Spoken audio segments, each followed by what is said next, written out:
দুজন গর্ভবতী বৌমা। ছোট বৌমার বাবা ছিল অনেক ধনী মানুষ, তাই বিয়েতে দিয়েছে গাড়ি বাড়ি ও দামি দামি অলংকার। এই জন্য শ্বশুর বাড়িতে তার দামও অনেক বেশি। অপরদিকে বড় বৌমার বাবা ছিল অনেক গরিব মানুষ, তাই বিয়েতে তেমন কিছু দিতে পারেনি, যার কারণে বড় বউ হয়ে গেল শাশুড়ির অবহেলার পাত্র।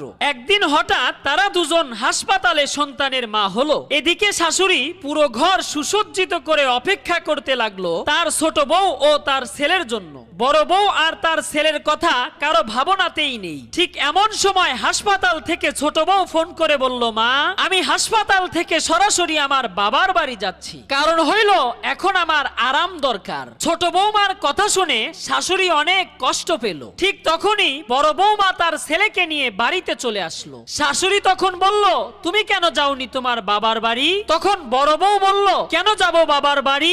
এটাই তো আমার বাড়ি, এ বাড়িতে থাকার মতো